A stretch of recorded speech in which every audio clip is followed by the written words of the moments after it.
Isang malakas pong palakpak para sa ating Panginoon. Hallelujah! Na-bless po tayo sa pamamagitan ng pag-awitan natin. Bless po tayo ng presence ni God. At ngayon naman po ay ihanda na po natin ang ating mga puso na siyang paglalagyan ng salita ng ating pong Panginoon. Salamat dahil meron po tayong kasamahang pastor. Hindi na po siya bisita, kundi kasamahang pastor sa City of God na sa bayan ng isang barangay yan sa Gerona, Tarlac. Kasama yung kanyang dalawang anak. Yung isa ay kasalukuyang nagtuturo sa Tarlac National. Ay, napalitan na. Doon si Biak National High School. Dati kasi Tarlac City National High School. At pati yung kanila pong isang anak na kasalukuyang graduating din po ng education na nag-aaral po sa CIT Paniki, Tarlac. Hindi ko na po patatagalin ang ating pong mensahira sa hapon po ito ay lingkod po ng Panginoon. Licensed minister po siya ng City of God. Wala pong iba kundi si Pastora Dominga Carlas. Palagpakan po natin ng Panginoon at sabihin na po natin, God bless you, Pastora.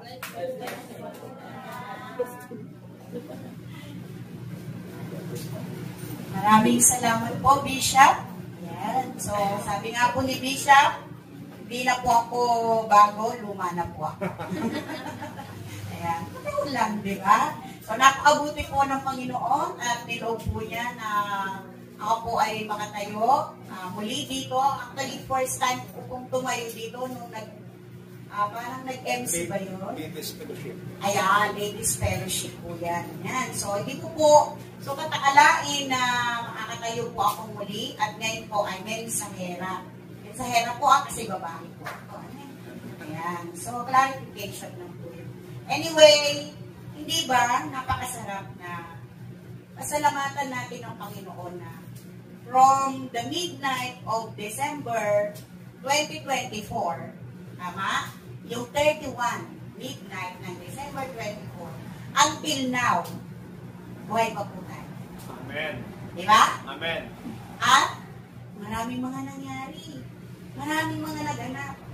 Pero still, we are kicking and alive. Diba? Hindi ba napakasarap na palakpakan ng Panginoon? Sa mga panahon na yun, diba? Ang dami pong nangyari. Akalain ba namin na magsasama-sama kami pupunta ng Davao? Diba, Pastora, mga Pastoras? Akalain nyo ba? O plinahan nyo, let us say it is a plan. Pero pinatupad ng Diyos yun na naglakbay kayo, na nakabotsi lang kayo. Diba? Sa sarili ko, akalain ko ba na yung from that midnight ng December until now, yung mga buwan na lumipas, akalain ko po ba na makakapunta ako ng Cambodia, ng Thailand? No. Diba? Yun ay dahil sa Panginoon. Amen. Diba po? Kaya napakasarap lang. Kapag bulay-bulayan lahat ng ginagawa ng Panginoon sa buhay po natin. Amen. Hallelujah. Dapat minsan sa ating isip o sa kalakasan na ito, ay huwag po natin iniglect ang ating Panginoon. Diba? Ni minsan, huwag mong sabihin na hindi mo kailangan ang Panginoon. Never. Never in your word. Bagkos, ang gawin natin, patuloy po tayong mag-strive. Hanapin natin, saliksikin pa natin, kilalanin pa natin ng malalim ang ating Panginoon. Amen po? Amen. So, napakasarap. Kasi, ayan, mga ilang araw na lang. At matatapos na naman po ang 2025. Diba? How many days na lang? May tinatawag na Pasko. O diba, buwan ng Desyembre po ngayon. Nanda na po ba tayo sa Pasko? Pasko. Wow. Pasko. Laging Pasko. Okay, so, actually, nabanggit niya ni Pastora na December, siguro, it's all about Christmas, no? So, maybe, itong teaching na to, or ito pong aking simpleng nagawang pananaw or simple na sinasabi, no? it is biblically, no? Christmas is biblically. Pero naririnig po ba natin yung may propeta daw, na kulay itim siya. Ano pong naririnig natin? Christmas is demonic. Tama? Demonic. Tama? But, kay Tetelestai, si King Reyes, sa kanya naman po ay blessing. Diba? So, kung titingnan natin, si King, meron po siyang basihan. Diba? Si Tetelestai, may basihan po siya. At napakasarap pag naririnig mo yung mga sinasabi niya, na bawat salita niya, magsasalita lang siya ng isang salita or isang sentence, then Bible na naman. Ang sarap po. Babad na lang. So, meron ako dito na ito, mag-open up, or let us say, open up, or madadagdagan po yung kaalaman natin why there is celebration of Christmas. And sabi nga, what is the main purpose? Diba? Or this true meaning of this said Christmas. Diba po? Okay, so bago ko po elaborate, meron po akong elaboration ng konti, little bit lang. Tapos, siguro, pagka po may knowledge or wisdom na pinapakita or pinapalang si Lord, dagdagan na lang po natin. No? So, siguro, let us pray muna. Heavenly Father, thank you for this kind of privilege, Lord. Thank you kasi kaninang papunta kami dito, iningatan pa. Kasi this is your will, and your will be done. Kaya salamat po sa mga oras na ito, Panginoon. Thank you for this people, Panginoon. Thank you for their presence. Thank you for these souls, Panginoon, na nandito, na tunay na alam po na nakikita mo ang bawat isa po sa amin ngayon. Alam mo kung anong nilalaman ng aming puso. Alam mo kung anong nilalaman namin mga kaisipan. Ikaw lang bukod tanging nakakaalam, Panginoon. Kung meron mang alalahanin, meron mga problema, I believe na in a way na masasagot po ito, Panginoon. And Father God, at this moment, I humble myself. Ikaw pong makita maitaas, ikaw pong mag-deliver ng mga word, in messenger or instrumento lang po ako, hindi po ako hawak sa sarili kong kakayahan, kalakasan o karunungan, ikaw ang marunong, Panginoon. Ikaw lang, O Diyos, kaya dapat marapat at ikaw lang po makita, Panginoon. At salita mo'y mayahasik, Panginoon, loobin mo sa mga matatabang lupa. Salamat sa mga oras na ito.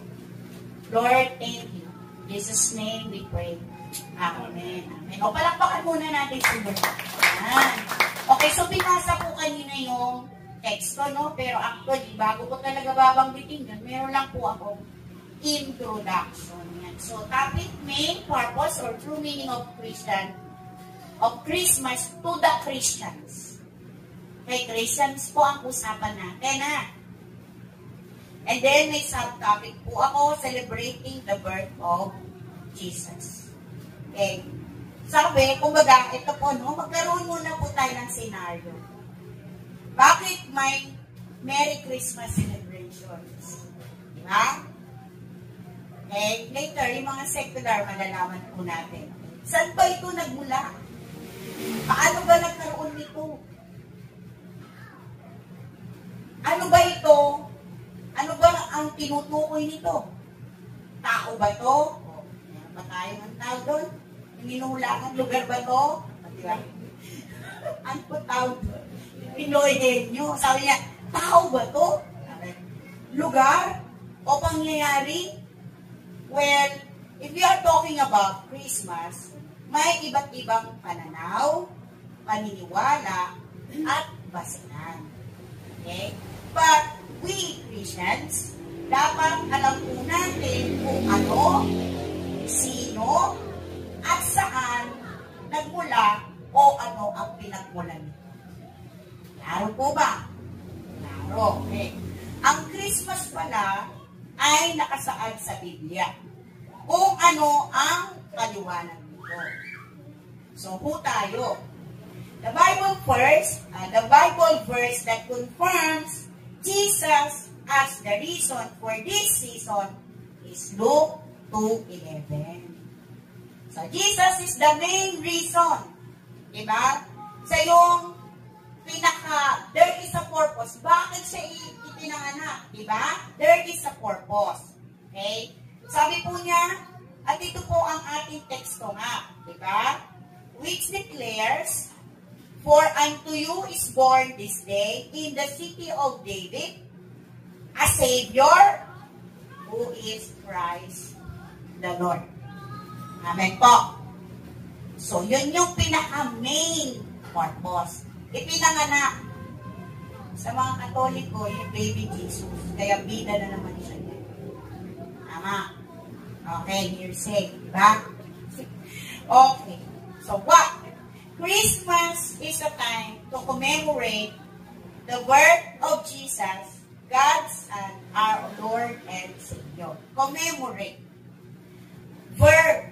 It is a verb. Sabi niya, recall and show respect for someone or something. So, we are celebrating Christmas because we respect. Diba? We show, nire-recall natin that there is a person na ipinanganak. Diba? Yes. At siya po yung magliligtas ng sangkatauhan. Tama? Okay. Ano ba? Celebrate an event, a person, or a situation by doing or building something. Yun po yung commemorate. Okay. Christmas is a time to commemorate the birth of Jesus, God's Son, our Lord and Savior. Okay, so, pasalamatan natin ang Panginoon. Thank you, Father God, for the gift, your Son, Jesus. Amen. Amen. Okay, history. So, magkilan po tayo ng history. Saan ka ba kasi ito nagmula? At paano ba ito nagkaroon? Diba? How? Diba? So, there are key Bible verses for Christmas focus on Jesus' birth. Alam po ba natin kung kailan siya pinanganak? May nakakalam po ba? Wala, di ba? So, actually, nung nag-aaral po ako sa Bible School, sa Rayma, meron ako isang word doon na hindi makalimutan. Yung read. Alam niyo yung read? R-E-E-D, kalahib. So, pinanganak daw si Jesus Christ noong moment na namumulaklak yung mga kalahib. And yes, it is malamig talaga. Kasi nakabalukot na aming tibig. Diba? Nakabalukot na aming tibig. So, yun yung history. Na kaya, kumbaga, sabi nga, ano yung tawag doon? Yung nakasanayan ba or ginawang December 12. Pero siguro kung mag-aaralan pa natin ng mabuti or may bilang-bilang yan eh. Diba? Pero not exactly the date for December 25 po ang kapanganakan ng ating Panginoon. Every day is Christmas. Dapat. Tama? Every day is Christmas to the Christians. Amen. Okay? Sabi niya, pre-prophecy. Diba? And divine purpose with people, with popular passages. So, meron pong mga passages, Bible verses, dito po sa Lumang Testamento, na doon pa lang sa Lumang Testament, nakaprapisi po ang kapanganakan ng Panginoon. So, again, ulitin natin, what is the main purpose? Why we celebrate Christmas? It is commemorate, recalling, okay? Respect to our Lord Jesus Christ. Our Savior. Okay? Sabi po niya, Isaiah 9:6, dito, prophecy of the Messiah as wonderful counselor, mighty God. Diba? Prophecy po doon sa Isaiah 9:6. Saan pa? Ito nga, yung sa Luke 2:12. Actually, parallel po yan natupad sa bagong tipan. And then, itong di ba sabi niya dito sa Isaiah 9:6, sabi po niya, For to us a child is born, to us as a son is given, and the government will be on his shoulders. And he will be called Wonderful Counselor, Mighty God, Everlasting Father, Prince of Peace. Ang dami niyang pangalan, di ba po? So, yun po yung mga akal niya. Ang daming dapat sabihin para mapapurihan ng ating Panginoon. Amen? Okay, so saan pa? Sa John 1:14, the Word became flesh. So, ang dami pong nagpapatunay na dapat talaga we celebrate Christmas doon sa i-celebrate po natin. Why? Because nagpapasalamat po tayo na meron po tayo naging tagapagligtas. Amen? Yun po yung main purpose. Okay? Then what Matthew 1 or Luke 2:10-14 to the shepherds, nagpakita yung mga anghel, pati dito sa Matthew 1:21. Sa Matthew 1:21, yung pagka-conceive ni Virgin Mary. Diba? So, ang dami pong nagpapakita. Daming nagpapakita na bakit may pinanganak na Jesus o bakit may ipapanganak na Jesus. Diba? So, sa Matthew 1:21, to Mary's conception, the highlighting peace, salvation, and God's love. Okay? So, here are some central verses for Christians. Prophecies of Jesus' birth. Yun nga po sa Isaiah 9:6. And then sa Isaiah 7:14, therefore the Lord Himself will give you a sign. The virgin will conceive and give birth to a son, and will call him Emmanuel. God is with us. Ang Diyos ay sumasa atin, yung pong pangalan na Emmanuel. Pagka pinangalanan niyo po yung anak ninyo, apo niyo, Emmanuel, ang Diyos ay sumasa atin. Amen? Amen. Okay? So, saan pa? Ito po yung parallel niya, no? From Isaiah, Lumang Testamento, nagkaroon ito ng katuparan sa Matthew 1:23. Di ba po? Okay? So, dito pa sa Micah 5:2, but you, Bethlehem Ephrathah, though you are small among the clans of Judah, out of you will come for me one who will be ruler over Israel, whose origins are from ancient times. So, ang dami pong magpatunay na magkakaroon ng pagkapanganak ni Kristo. Okay? Ulitin natin ulit. Bakit palagi pong binabanggit ito? Kasi po siya ang main reason ng Christmas, si Jesus Christ. Amen po? Yun lang. Napakasimple. Jesus Christ is the main purpose. The reason why there is a Christmas. Okay? Sige, tingnan po natin. Diba sabi niya, what is the main purpose of Christmas? Is to celebrate the birth of Jesus even though we don't know when it is. Kaya sabi ko nga po, kahit uray, minuto, aldaw-aldaw, diba? Every day, as long na humihinga ka, celebrate. It is Christmas. Why? Dapat po lagi natin kasama si Jesus. Amen? Amen. Okay? Sabi niya, is to celebrate the birth of Jesus Christ for Christians, symbolizing God's, anong sinisimbolo? Love, hope, and salvation. Diba? Tingnan po natin. Let us talk about the importance or the significance. There are two kinds of significance, the religious and the cultural. So, eto po yun. Ang payagdating ko na imada, ay pakas dyan. Ganada parol na pa. Diba? Diba?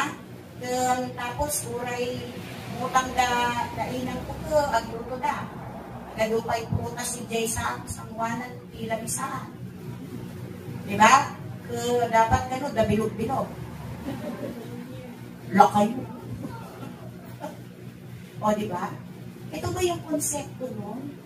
So, yun po yun. Maybe, Kaya nasasabi nung black na prophecy na demonic. Diba? Because nakikiayon sa mga nakasanayan. Diba? Ng mga sinauna o kung sino man, pagans people. Tama? So, dagdali ti Pasko, luwar na aming dagijay kwan, ay pakislap-kislap na kasta, patay sindi nga ilaw, silaw gaya. Tapos, luwar na ay nakadakdak ko na alak. Parol. Diba? O sa pinsan ko, grabe, nagbakod niya ang dami. Bawat isang ganito may ilaw. Wow. Diba? And look at the inside the house. What is the essence? They feel the essence? Diba? Kaya dati puto seko dyan, puti seko. Tapos nagaludikas din kami, Pasko ko na. Yun po yung pananaw. Kaya dapat we Christians, tayo mismo Kristiyano, hindi naman po as in na pinagbabawal or what, no? But, alam mo na una yawan tikas na ko, mabalik ko.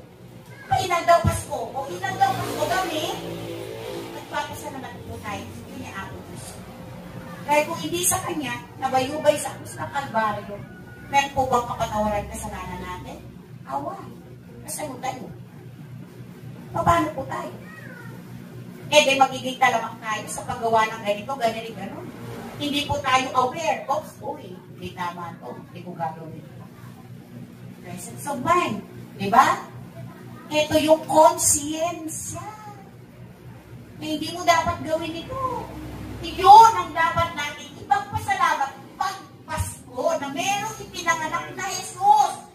Di ba po? Kasi bakit nga po siya pinanganak? Dahil nga siya po'y magliligtas sa sangkatauhan. Na sa bawat ginagawa ng tao noon, maliit, malaki, sa po lahat ng nagsakripisyo. Diba? Kaya napakasarap alalahanin na pag sinabing Pasko, Lord, thank you po. Lord Jesus, salamat kasi pinanganak ka. Bagamat di ka na namin nakikita ngayon, pero feel ka namin, Lord. Amen? Amen. Napakasarap. Grabe. Diba? Sa mga sa religious significance, sa Christianity, ito yung birth of Jesus. Dapat ito po yung mamayani po sa atin. Dahil pinanganak yung tagapagligtas natin. Salvation. Tama? God's love. Ito yung pag-ibig ng Diyos. Diba? John 3:16, for God so loved the world that He gave His only begotten Son. Di mo ba? That whosoever believes in Him will not perish, but have everlasting. Yung tayo Kasi bakit naniniwala tayo kay Jesus? Kaya meron na po tayo everlasting life. Kasi bakit? Ito na tayo, na-regenerate na po yung kaluluwa, yung espiritu natin. Sabi ko nga, gusto mo mang gawin niya ang isang bagay, alam mo nang mali na. Kaya napipigilan po. Yun po yun. Gawa po ng Panginoon yun. Hindi yung dire-diretso ka na. Halimbawa, diretsong daan. Lumiko ka, liko. Diretso ka lang. Ano dyan yung blessing diretso, nakagliko. Diba? Kasi may bangi na malalim doon. May apoy pa. Amen? Amen. Hallelujah. Okay? And, yun nga po, spiritual reflection. Mag-reflect tayo. Yung espiritu natin, palakasin natin. A time to reflect on Jesus' teaching of love, no? For forgiveness and compassion. Because if we have Christ, all of this will follow. Andito na po yan. Kasama na po yan sa katauhan natin. Okay? Ito naman yung cultural significance. Secular. Ito yung secular. Ito po yung mga sinasabi ko na Merong family and community, nagse-celebrate ng mga Christmas party. Yes, it's not wrong. Diba? Pero mga nakasanayan lang po kasi natin ito eh. Mga nakasanayan. At pwede namang hindi. Ano ba yung basihan nila? Ano ba o exchange gift? O yung exchange gift, yun na lang yung, doon na lang sila nakatingin. Asan si Jesus po? Ano ba? Eh, hindi ba dapat nandito palagi si Jesus? O, nag-party. Ay na, nagganuti pa mga na dapat lechon. O, hindi mo naubos ang pagkain. Sige po, take out na. O, Jayon. O, ay focus na, di Jayon. O, asa ng present? At saka asa ng essence of Christmas din. O, nakita yung mga bang pa-parlor games at saka yung pa-raffle. O, di ba? O, asa na yung focus? Nandun po ba si Jesus? Nag-review pa iti parte o pa iti prayer. Ay, naapo, ayan. O, nasa ng presence? Asa ng ang main reason? Kawali. Cultural. Secular. Diba? Festive tradition. Ito po, magkakaob na yan, diba? Gift giving, festive. Yes! We give because we love. It's not wrong. But we can give even at Christmas. Nakita mo yung tao, naglalakad ka ang brass, ay napo na yan, nakarubrugit na din. Nakaw pa ka no. Adya, hindi na ba yan? Iniapo. Amen. Amen po? Amen. Ay na, hindi yung dandali ti Pasko, nawapay ti pirang, nawapay ba? Baro nga ba, hindi tanak ko. Ay, naapo. Ano ti ang dami ka di siya. Muta ka kinilang 5-6. Po, ayun. Mali na. Na wrong way ka na ng pananaw mo sa Pasko. Hindi po masama. Di ba? We can do that every day. Not only on December 25. Tama po. Amen. Amen. We can celebrate. Mas masarap. Yes, tama. Okay. Let us cook. Ba? Habang kumakain po tayo, mag-praise and worship. Salamatan natin ang Panginoon. Amen? Amen? Sabi ko nga po, hindi mali. Walang masama doon. Walang masama. Pero yung mga nakasanayan na yan, na wala ka nang ibibili ng himala, na himala, kapangpangan po yun. Badbado, no? Uri, awan. Diba? We can celebrate it na walang ganun. Hindi yung uutang ka pa. O hindi yung nagadot na dana ni ay kung hindi nilagado. O ngayon ikaw wala. O, anong gagawin mo? Uutang ka na. Diba? Yun, dun po namamali. Kaya nga, sinasabing, maybe because, no, hindi ko lang po sinabing ganon, but, namamali nga kasi. Narorong concept. Okay, correct me if I'm wrong, ha? Kung mali po yung mga sinasabi ko, kung mali, huwag niyong tanggapin. Kung tama, mag-best po tayo. Di ba? Ganun lang yung masimple. Sa po ako, magsishare po ako dito, di ba? Pinag-aalok ko naman po ito kagabi. Okay? So, ayan. So, meron pang mga team, di ba? Tama. In every parties or in every event, there is a team. O, lagyan natin doon.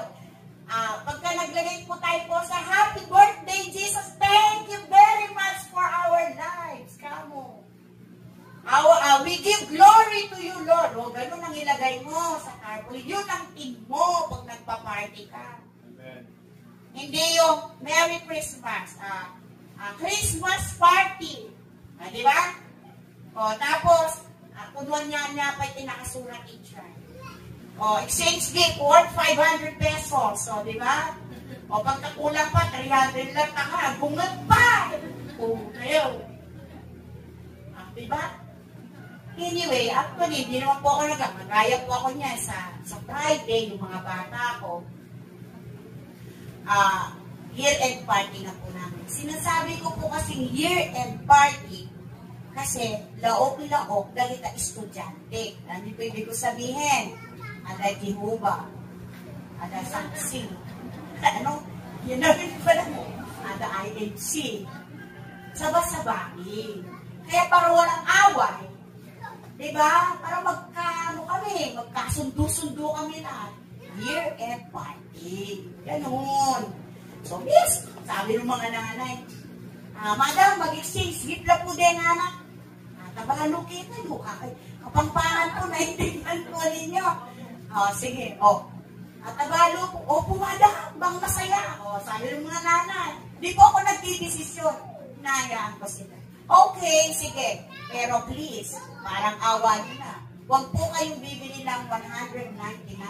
Then, sabi ko sila, natawa sila. Parang maalala lang naman, kasi masasaktan yung ka-exchange gift niya. Bumili siya 50 pesos, wag 200 yung di ba? So, paalalahan. And then, so may party po, but on that day, so bago magsimula lahat, I will share the word. Doon ko naman ipapasok ang meaning of Christmas. Yun, nakapagpahayag ako ng salita ng Diyos.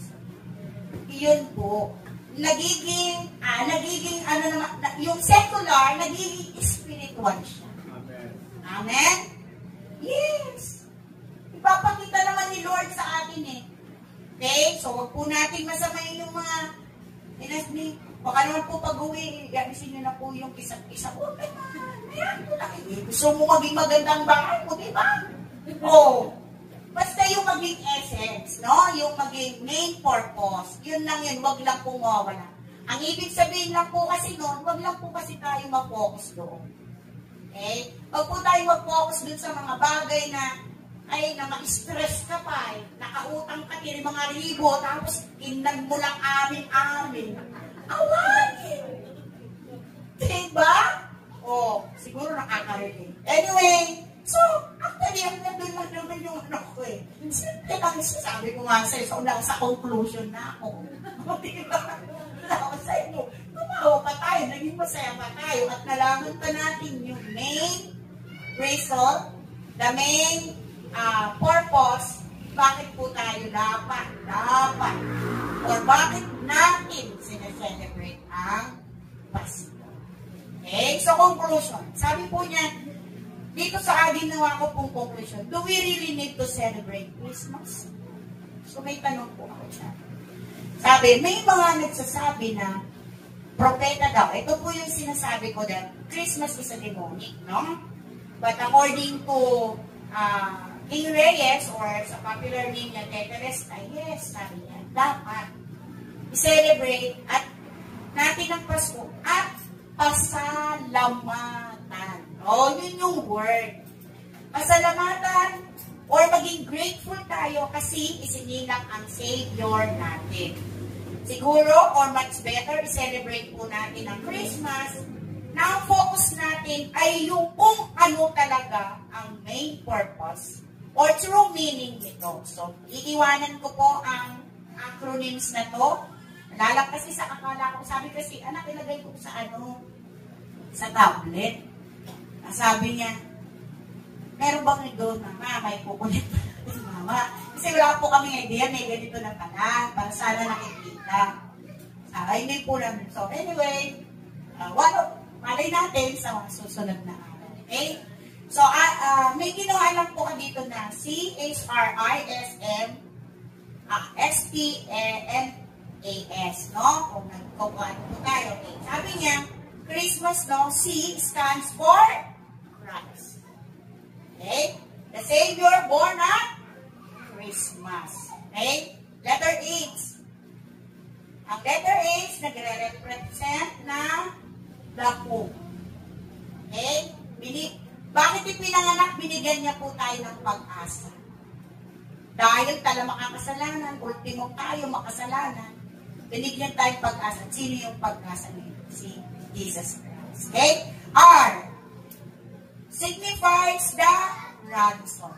So yung naging ransom para to pay for our sins. Okay? Ganda eh? I stands for I am. Amen? Jesus is the embodiment of God. Siya yung nagkatawang tao para sa'yo maging ransom, di ba? Para magkaroon tayo ng pag-asa, magkaroon ng kapatawaran ng ating mga kasalanan. Sinong bida? Christ. Ang ganda, no? Okay. S represents God's plan of salvation. Okay, T stands for the, okay, T stands for the good message. Siya po ba ay mabuting balita? Amen. Amen. Na sa lahat yata ng balita na binabalita ni Pastor and ni Bishop, ito yung pinaka-good news. Amen? Di ba? Okay? Announce angel at Jesus' birth. And signifies the manger. Okay? The humble place. Okay, tanyo ha. Diyos siya, pero pinanganak siya sa munding sabsaban. Napakagandang halimbawa na dapat po natin kailangan. Hindi yung umaw ka lang ng 5,000 kaso sa luma. Angkas na. Diba? Siya po, oh, kung tutusin mga gold yung, alam niyo po, ano ko lang, share ko lang, little bit na. Patapos naman na ako. Alam niyo po yung babaeng dinudugo? No, di ba po hinawakan niya yung dulo ng laylayan? Actually, ang hinawakan niya doon is tassel. And it is gold. See? Di ba? Wow! Okay? So, pero sa tignan niyo, major. Binalot ng, lampin. Tapos, ang balik niya ay, ang sabi niya ay, yung dayami, yung ng kalat. Ay, kang kanindalit ako na, grabe, tapos niya, aramigin tayo kakabsat na. Punay, makapasangin. Kung ma-feel lang natin, no? Diba? Tapos, letter E na, represents the angels. Kundi po ba sa mga anghel, may dideklara po ba na may papanganak na Christ? Wala, di ba? Okay? Sila yung ginamit ng, sabi niya, who proclaimed the long anticipated birth. Sa Lumang Testament na pala, sinasabi na. Okay? And then, last but not the least, the S stands for, anong ginawa niya? At ano yung pinakaakan niya? Sa ginawa niya ito lahat? Sa yung naging Savior. Okay? So, sa lahat po, to God be the glory. Palakpakan po natin ang Panginoon. Napakabuti ng ating Panginoon. Ayan.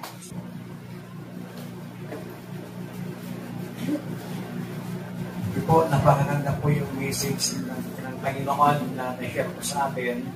Related din po yung message kanina umaga po sa Sisilio, the true meaning of Christmas. Mga kapatid, napakaganda po yung ipinahayag sa atin. Hindi po masama na pagdiwang tayo ng Kapaskuhan. But, sa pagdiriwang po natin, make Jesus as the center of our celebration. Hindi si Santa Claus. Hindi ang Christmas tree. Hindi yung pagandahan ng palamuti. But make Jesus as the center of our celebration. Why? Because He is the author kung bakit may Christmas. He is the author kung bakit may Kapaskuhan na nagdiriwang tayo. Ang Biblia, hindi niya sinabi yung eksaktong buwan, eksaktong araw, kung kailan nagkaroon ng Kapaskuhan, yung kapanganakan ng ating Panginoong Hesus. Yung sinusundan po natin na December 25, that is tradition from sa pinanggalingan nating mga religion. But yung tradition na yan, dahil nakakita natin, nalaman natin ang katotohanan, then pwede kang sumabay. But the center of our celebration is no other than our Lord Jesus Christ. Amen? Hindi mo pagandahan ng damit. Huwag mong isipin na sa December 25, hindi masaya ang Pasko mo kasi walang bagong damit. Walang mga masasarap na pagkain. Tandaan po ninyo, sinabi ng DTI, 500 pesos. Kasya na yan sa bawat pamilya. Sabi pa ng DTI, 100 pesos, magkapili ka na ng 3 garapon na lechutan. So, hindi po mahalaga yung pinag-usapan po ng celebration ng Christmas is not the handa, is not the Christmas, the gift. nakatanggap na tayo ng regalo. Yun yung pinaka-the best na regalo na natanggap po natin. Yung kaligtasan na binigay sa atin ng Panginoon. Kaya sa hapong ito mga kapatid, tanggalin natin sa ating kaisipan na ang lungkot ng Christmas, kasi mag-isa lang ako, ang lungkot ng Christmas kasi wala akong handang pagkain, ang lungkot ng Christmas kasi wala kaming ganito, wala akong natanggap na regalo. Sa pamilya po namin mga kapatid, nakasanayan po namin na every Christmas, December 24, kami po ay nagdi-devotion. Kapag nagsama-sama po kami ng December 31, kami po ay nananalangin, nagdi-devotion pa rin. Kasi pinapasalamatan namin ang Panginoon sa kanyang regalong ibinigay po sa amin. Pero baka itong December na to, baka hindi namin magawa dahil maghiwa-hiwalay kami, may mga pupuntahan ng bawat parte ng pamilya. Baka ako lang ang maiwang mag-isa sa bahay. But kahit mag-isa man lang ako, kung matutuloy ko sila, still, makikipag-communicate pa rin ako sa Panginoon. Kasi hindi naman po yun yung tinitingnan ko. Minsan, ang ginagawa po natin ng bawat pamilya, mga magkakabats, ginagawa nila reunion, yung mga Christmas. But nakakalungkot minsan sa mga reunion, hindi na minsan ng Diyos ang napaparangalan ng tataas. Kasi happy-happy na agad yung nasa isip. But this afternoon, salamat dahil pinalalahanan tayo ng Panginoon that gawin po nating sentro ng bawat celebration ng Kapaskuhan itong ating nagapagligtas na walang iba kundi ang ating Panginoong Kristo. Tayo pong lahat ay tumayo. Hallelujah. Kapatid, isipin po ninyo, sa iyong kinatatayuan ngayon, isipin mo ito, kung wala ang Panginoong Hesus, kung walang Pasko, kumusta ka po kaya? Still kaya na nandito ka, na nagpupuli sa Panginoon? Tandaan po natin, ang Diyos, parusahan niya ang tao because of sin. But, dahil sa kanyang love, pagmamahal, He gave His only begotten Son, that whosoever believeth in Him should not perish, but have an everlasting life. Pasalamatan natin ang Panginoon sa kanyang mga ginawa sa ating buhay. Ikaw lang ang pag-asa ko, ikaw ang buhay ko.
ito sa iyong mga salita namin narinig. Salamat sa iyong lingkod na siyang ginamit. Na tinuruan mo kami, pinanalahanan mo kami, Panginoon, the true meaning of Christmas.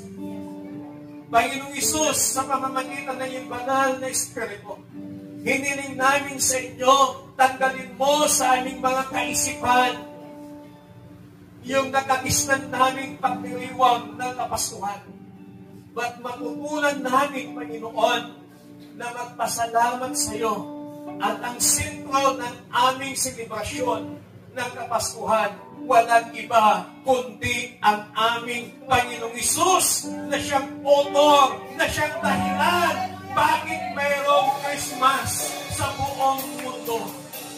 Hallelujah! Salamat, Panginoon! Salamat po, Diyos. Truly, that our real hero is no other than our Lord Jesus Christ. Salamat, Panginoon. Salamat sa iyong ginawa sa cross ng Kalbaryo. Salamat sapagkat ikaw ay nagkatawang tao. Salamat dahil ikaw ay nanahan kasama ng mga tao. Salamat dahil naunawaan mo, nararamdaman mo ang nararamdaman ng bawat tao, Panginoon.